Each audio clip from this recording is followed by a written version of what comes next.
નમસ્તે મિત્રો.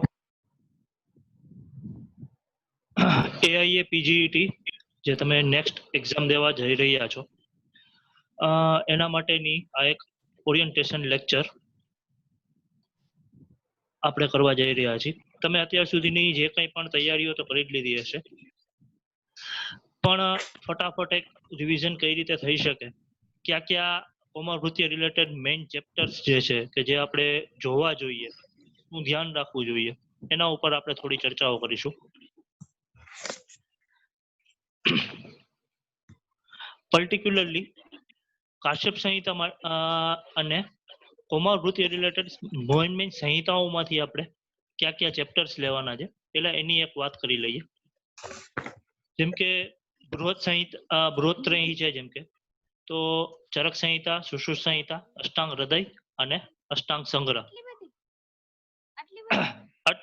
હા, આટલી બધીમાંથી પણ હવે હું ચેપ્ટર કહું છું.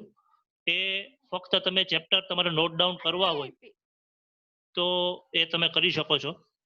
જેમ કે ટોપિક વાઇઝ જે છે કે ચરક સંહિતામાં સૂત્ર સ્થાન ચોથો અધ્યાય છે, જેમાંથી પર્ટિક્યુલરલી મહાકશાયની વાત કરીએ તો સ્તન્ય શોધન, સ્તન્ય જનન જે છે એના માટેના જનરલી ક્વેશ્ચન્સ આવતા હોય છે. તો એ તમારે બે મેઇન જોવા જરૂરી હોય છે. તો ચરક સંહિતા સૂત્રસ્થાન અધ્યાય 4,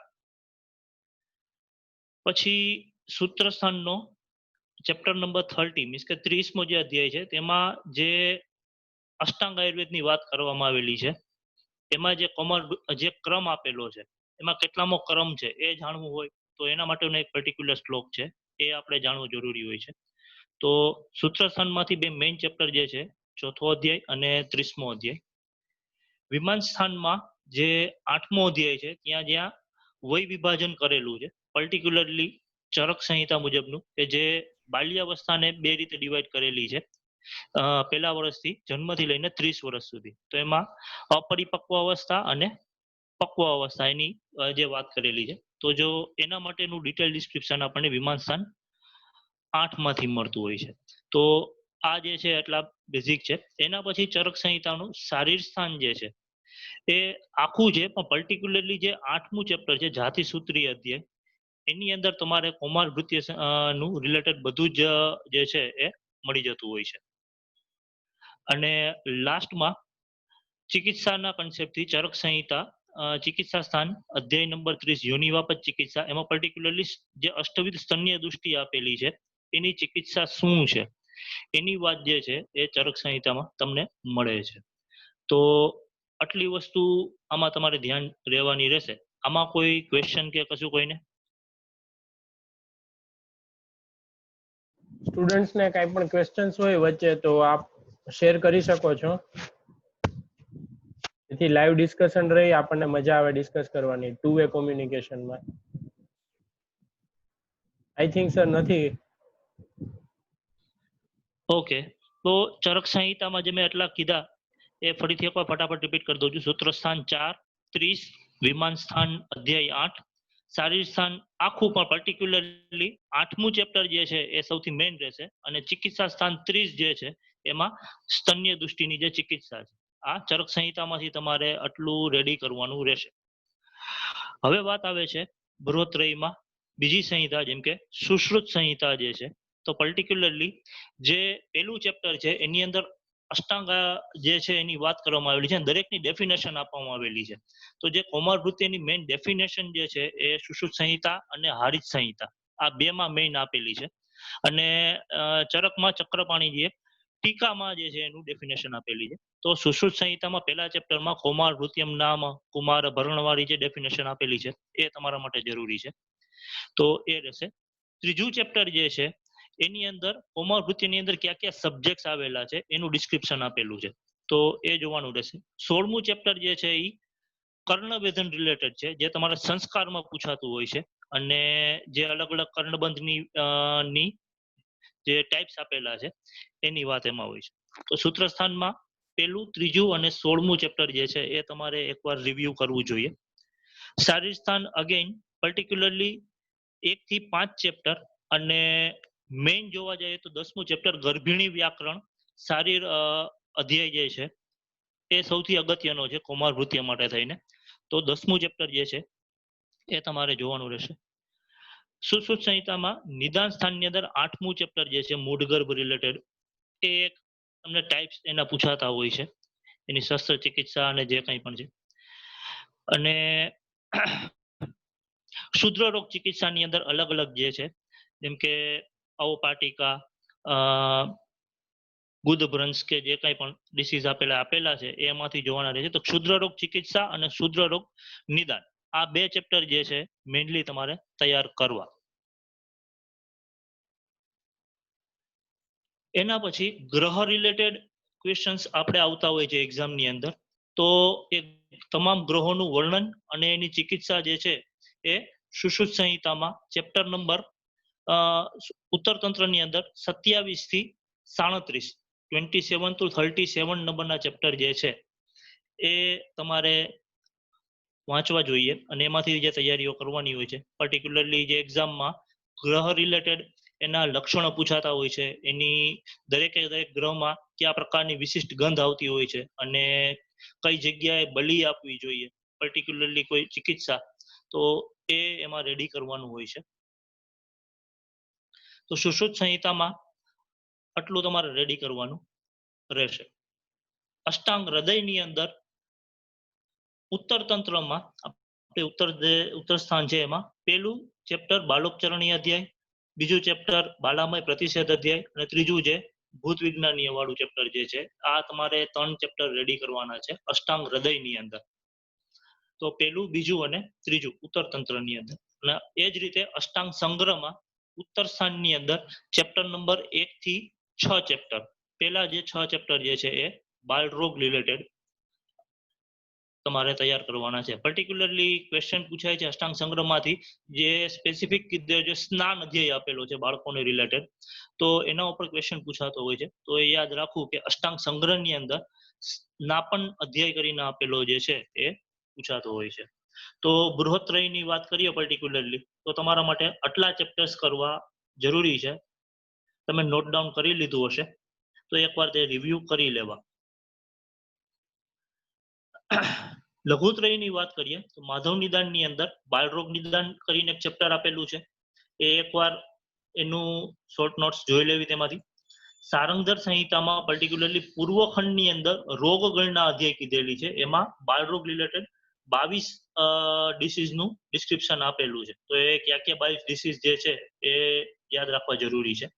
અને એ જ રીતે ભાવપ્રકાશ, તો ભાવપ્રકાશમાં પૂર્વખંડમાં જે સૃષ્ટિ પ્રકરણ, ગર્ભ પ્રકરણ, આ બધી વાત કરેલી છે. તો અધ્યાય નંબર એનો 4. અને મધ્યમ ખંડમાં બાળરોગ ચિકિત્સાની વાત કરેલી છે, અધ્યાય નંબર 71, 71 નંબરનું ચેપ્ટર જે છે. આ તમારે મેઇન આટલા જે છે એકવાર રેડી કરવા. અને બાકી કાશ્યપ સંહિતા તો છે જ. હવે કાશ્યપ સંહિતાની અંદર જે વધારે પડતા ક્વેશ્ચન્સ આવતા હોય છે એ છે સૂત્રસ્થાન, કલ્પસ્થાન, ખીલસ્થાન.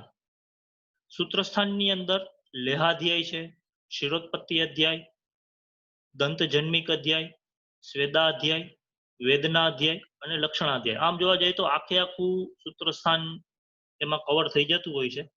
પણ પર્ટિક્યુલરલી આ જે ચેપ્ટરના મેં જે નામ આપેલા એમાંથી મોટા ભાગે ક્વેશ્ચન્સ આવતા હોય છે. એ જ રીતે ખીલસ્થાનની અંદર જોવા જાવ તો ભોજ્યોપકરણીય, ભોજન ઉપક્રમણીય, સંસ્કાર માટે થઈને જાત કર્મોત્તર અધ્યાય ચેપ્ટર નંબર જે 12 જે છે એ સૌથી અગત્યનું છે, એમાંથી ક્વેશ્ચન્સ આવતા હોય છે. અને કલ્પસ્થાનની અંદર જોવા જાવ તો સટકલ્પ અધ્યાય, ધૂપકલ્પ અધ્યાય, રેવતી કલ્પ જે અધ્યાય છે, લસુન કલ્પ અધ્યાય છે, આ બધામાંથી મેઇનલી ક્વેશ્ચન્સ કાશ્યપ સંહિતાના પૂછાતા હોય છે.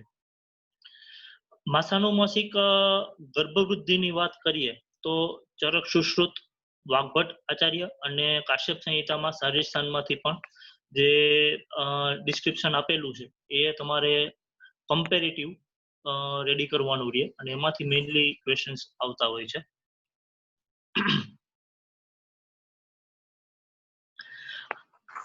બીજી રીતે જોવા જઈએ તો જે કોઈ પણ તમારે યુજીમાં કોર્સ હતો કૌમાર વૃત્તિનો, એ રિલેટેડ જે કંઈ પણ ટોપિક્સ આપેલા છે તમે એ રીતે રેડી કર્યું હોય તો એ સૌથી વધારે તમારા માટે સારું પડશે.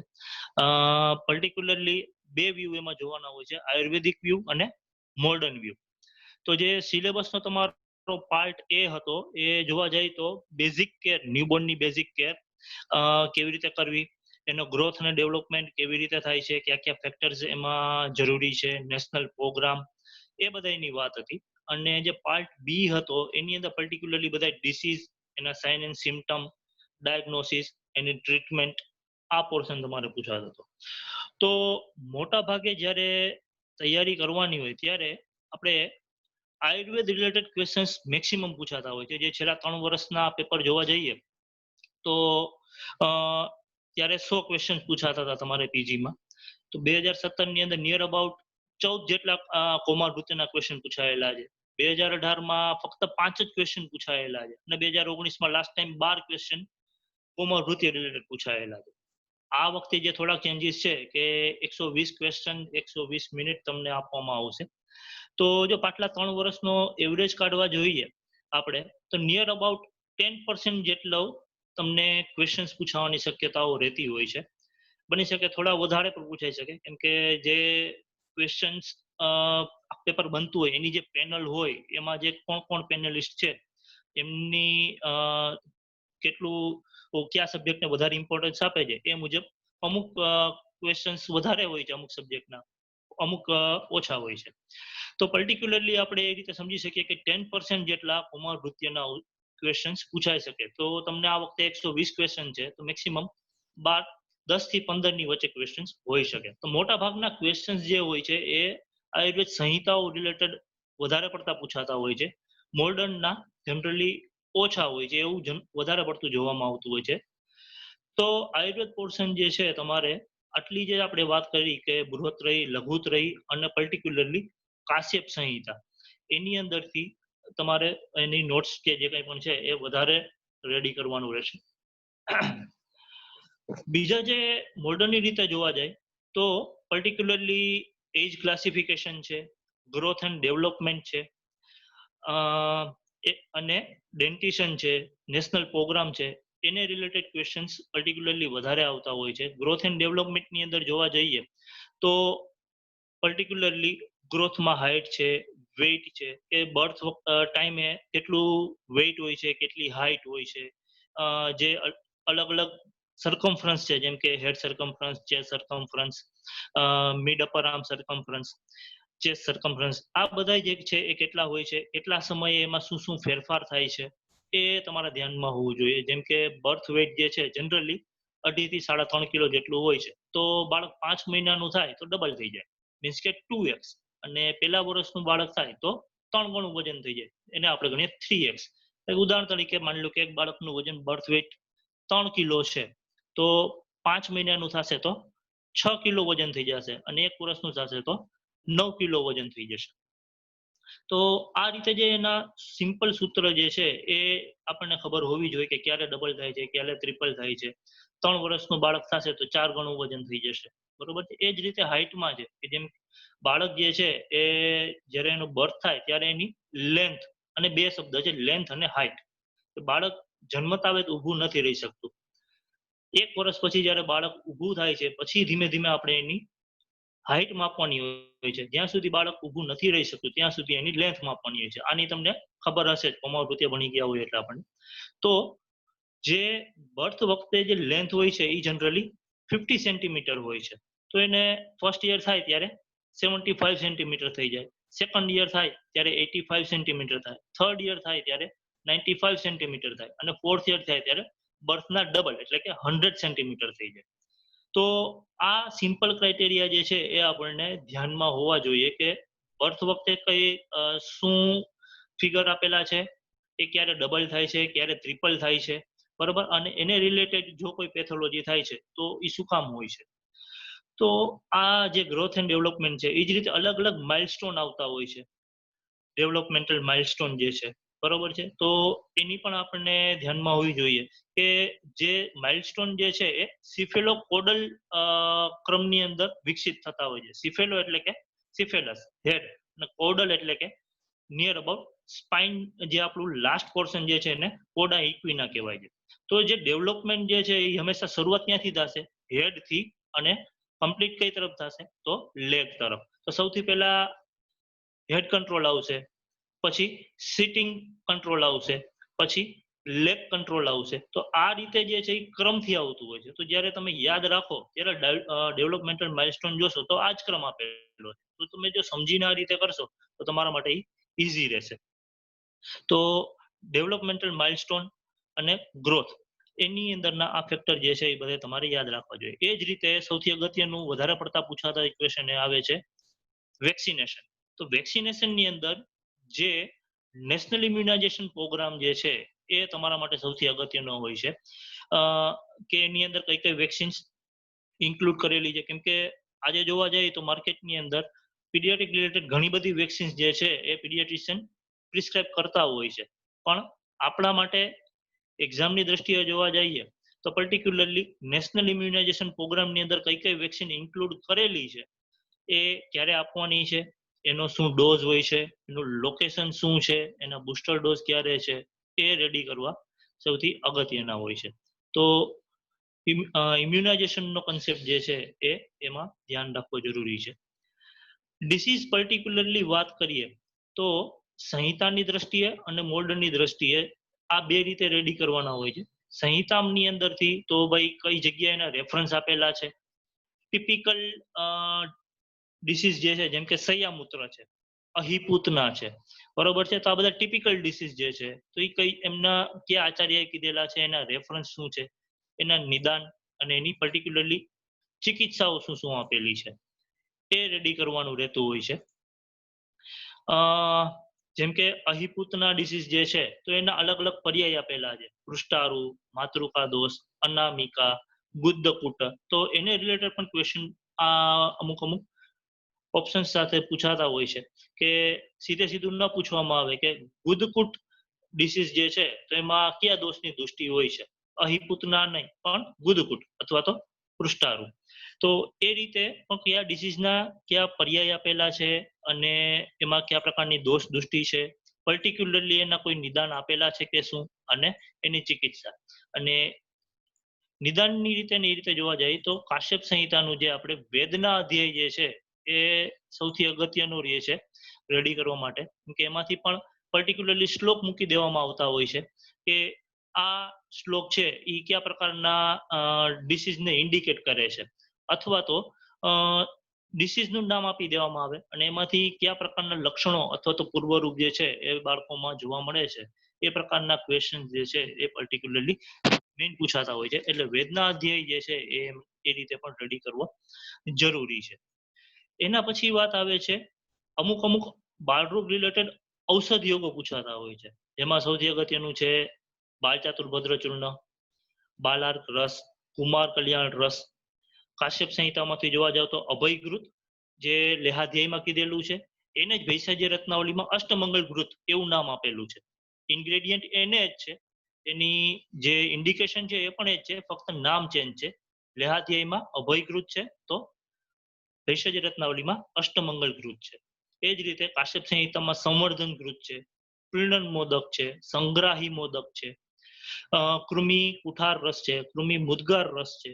બરાબર. આ રીતે જે અલગ અલગ ઔષધો જે છે એના ઇન્ગ્રેડિયન્ટ અથવા તો એનો કયા ડિસીઝમાં ઉપયોગ કરવો જોઈએ, એના રિલેટેડ પર્ટિક્યુલરલી એક્ઝામમાં ક્વેશ્ચન્સ પૂછાતા હોય છે. જેમ કે બાલચાતુર્ભદ્ર છે તો એની અંદરના 4 જ ઔષધો છે, અતિવિષા, મુસ્તા, કર્કટશૃંગી અને પીપલી.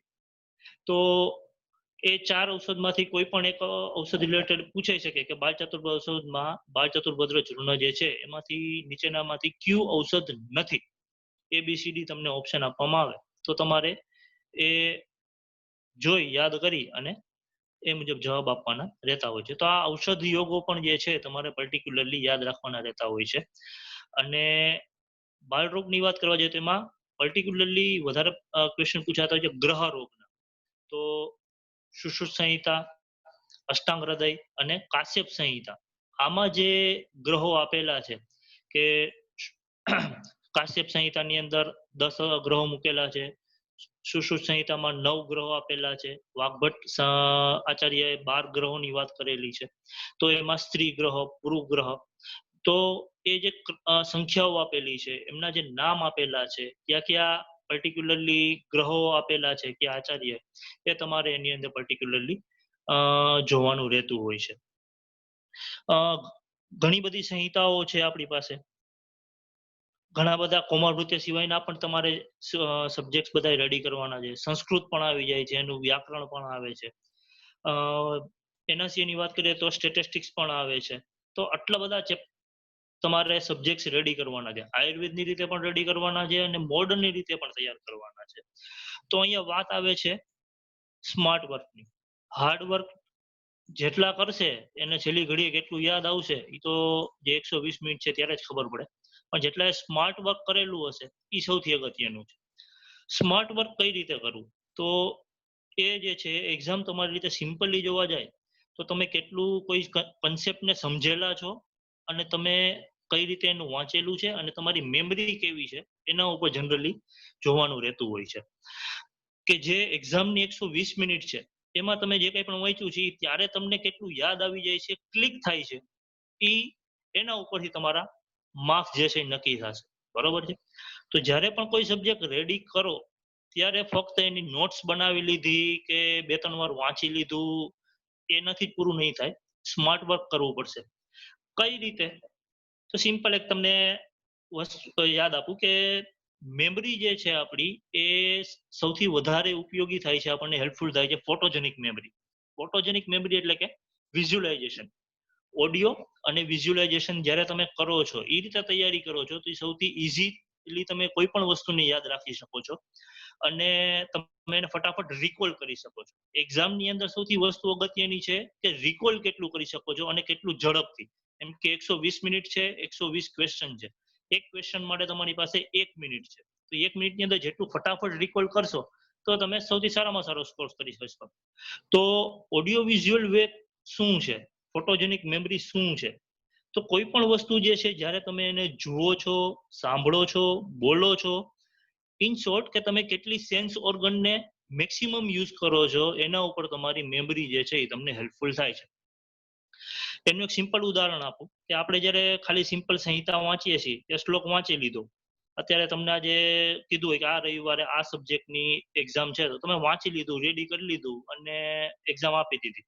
અઠવાડિયા પછી કે 10 દિવસ પછી પૂછો તો તમને કહેશો કે અમુક ટોપિક જે છે એ ભૂલાઈ ગયું, અથવા તો હવે એમાં 50% યાદ છે, અથવા તો અમુક ટોપિક યાદ નથી રહેતા, કંઈ એનાથી સમજાતું જ નથી, એવી પરિસ્થિતિ થતી હોય છે. તો જ્યારે લાસ્ટ મોમેન્ટ હશે ત્યારે તો ઘણા બધા સબ્જેક્ટ છે એને યાદ રાખવું કઈ રીતે?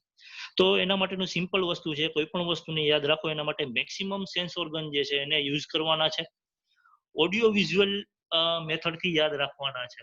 મીન્સ કે કોઈ શ્લોક વાંચો છો તો એને વાંચો ત્યારે બોલો, અને બોલશો એટલે તમે એને સાંભળશો, અને બને ત્યાં સુધી એને ઓડિયો વિઝ્યુઅલ કરો, માઇન્ડની અંદર એને વિઝ્યુલાઇઝ કરવાનો પ્રયત્ન કરો.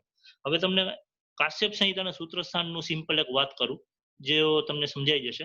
જેમ કે એમાં ક્ષીરના અલગ અલગ વર્ણ કીધા છે અને એનો મીન્સ કે ઇમ્પોર્ટન્સ કીધું છે. જેમ કે તેલ વર્ણ હોય તો એ બલ યુક્ત થશે, ઘૃત વર્ણ ક્ષીર હોય તો એ મહાધની થશે, અને ધૂમ્ર વર્ણ હોય તો એ યશસ્વી થશે, એવું અને કીધું છે. અને શુદ્ધ દુગ્ધ હોય તો એ સર્વગુણ સંપન્ન થશે. એવી જે ક્ષીર છે એના અલગ વર્ણ રિલેટેડ વાત કરેલી છે અને આ ક્વેશ્ચન પૂછાતો હોય છે કે જે ક્ષીર છે એ તેલ વર્ણનું હોય તો નીચેના ABCD ઓપ્શન શું રિઝલ્ટ મળશે? બરોબર છે? તો તેલ વર્ણ કીધું છે ત્યારે એનું રિઝલ્ટ કીધું છે બલશાલી. તો તમે એને વિઝ્યુલાઇઝ કઈ રીતે કરશો? તો સિમ્પલ એટલું યાદ રાખવું પડે કે જ્યારે આપણે દિનચર્યાનું ચેપ્ટર ભણતા હતા ત્યારે એમાં વ્યાયામ કરવાનું વ્યાયામ છે, અભ્યંગ છે, આ બધી વાત કરવામાં આવેલી હતી. બરોબર છે? તો જ્યારે તમે અભ્યંગ કેનાથી કરશો? પર્ટિક્યુલરલી તેલથી. તેલથી અભ્યંગ કરવાથી ફાયદો શું થાય? તો શરીરની અંદર બળ વૃદ્ધિ થાય. બરોબર છે? તો તમારે જ્યારે આ પ્રકારના રેડી કરતા હો ત્યારે વિઝ્યુલાઇઝ કઈ રીતે કરવાનું રહે કે તેલનું અભ્યંગ કરવાથી શરીરમાં બળની વૃદ્ધિ થાય છે. તો હવે આને કનેક્ટ કરી નાખો કે ક્ષીર વર્ણ જો તેલ વર્ણ જેવો કીધો છે તો એનાથી ફાયદો શું થાય છે? બળની વૃદ્ધિ. એ જ રીતે એના પછી કીધું છે ઘૃત વર્ણનું ક્ષીર હોય તો મહાધનવાન બને બાળક. તો ઘૃત આજે તમે માર્કેટમાં લેવા જાઓ એટલે કે ઘી કેવું છે સૌથી મોંઘું, કોણ ખરીદી શકે? તો જેની પાસે સૌથી વધારે પૈસા છે, ધનવાન વ્યક્તિ છે, એ ઓરિજિનલ સાચું ઘી ખરીદી શકે. તો આને વિઝ્યુઅલાઇઝ કરો અને જે તમે રેડી કરો છો એની સાથે કનેક્ટ કરો કે ભાઈ જો ઘૃત વર્ણનું ક્ષીર હશે તો એ બાળક કેવું છે? મહાધનવાન. બરોબર? તો આ રીતે યાદ રાખી શકો.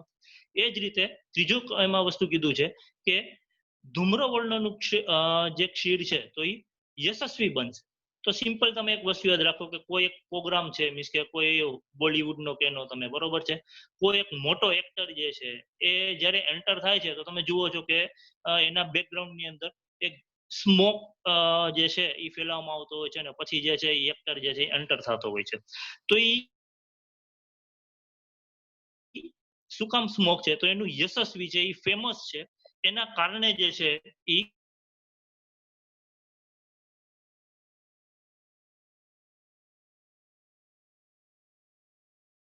સ્મોક છે. તો આ અને આની સાથે કોરિલેટ કરો કે જે ક્ષીર તો આ એક કે ભાઈ આવું થોડું હોય પણ મેમરી આ જ રીતે કામ કરે છે અને આ સાયન્ટિફિક વે છે. તમારે કોઈ પણ વસ્તુને સ્માર્ટલી ઇઝીલી રેડી કરવી હોય, લાંબા સમય સુધી યાદ રાખવી હોય અને રિકોલ કરવી હોય તો તમારે કાં તો નેમોનિક્સ પેલા શબ્દો ભેગા કરીને એક નાનકડું સૂત્ર બનાવી નાખો જેને આપણે નેમોનિક્સ કહીએ. એ જ રીતે ઓડિયો વિઝ્યુઅલ ફોર્મેટની અંદર કોઈ પણ વસ્તુને યાદ રાખી લ્યો. પછી મેમરી કઈ રીતે યાદ રાખે છે? કલરના ફોર્મમાં. તો તમે જે કંઈ પણ નોટ્સ બનાવો છો એને ચરક સુશ્રુત વાગ્ભટ મુજબ અલગ અલગ સંહિતા મુજબ અલગ અલગ કલરની પેનમાં રેડી કરો. બને ત્યાં સુધી તમે એ મુજબ જ રેડી કરેલું હશે. તો આ જે અલગ અલગ મેથડ્સ છે એનો કમ્બાઇન્ડમાં તમે ઉપયોગ કરશો તો એ તમને લાસ્ટ મોમેન્ટમાં જે છે એ સૌથી વધારે હેલ્પફુલ થશે. તો આ મેઇન વસ્તુઓ તમારે ધ્યાનમાં રાખવાની હોય છે. તો આના સિવાય જો કોઈને કંઈ ક્વેશ્ચન્સ પૂછવાના હોય, કોઈ કંઈ ક્વેરી હોય તો એ તમે પૂછો તો આપણે એના વિશે થોડી ચર્ચા કરીએ.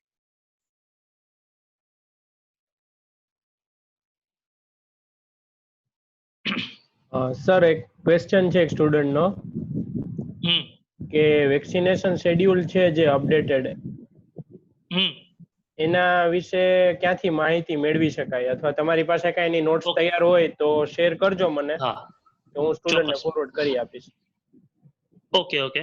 હવે જ્યારે મોડર્ન રિલેટેડ વાત આવે છે ત્યારે તમારે કોઈ પણ વસ્તુ અપડેટેડ જોતી હોય તો એના માટે આઈએપી આ બુકનું નામ તમે સાંભળેલું જ હશે, ઇન્ડિયન એસોસિએશન ઓફ પીડિયાટ્રિક્સની જે બુક બહાર પડતી હોય છે એ આપણે ઇન્ડિયન માટે સૌથી ઓથેન્ટિક ગણાય છે.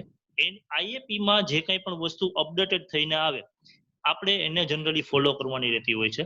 તો વેક્સિનેશન જે time to time mostly yearly કે જે કંઈ પણ અપડેટ થતા હોય છે તો તમારે લેટેસ્ટ અપડેટ જોતી હોય તો આઈએપી ને ફોલો કરવાની રહે.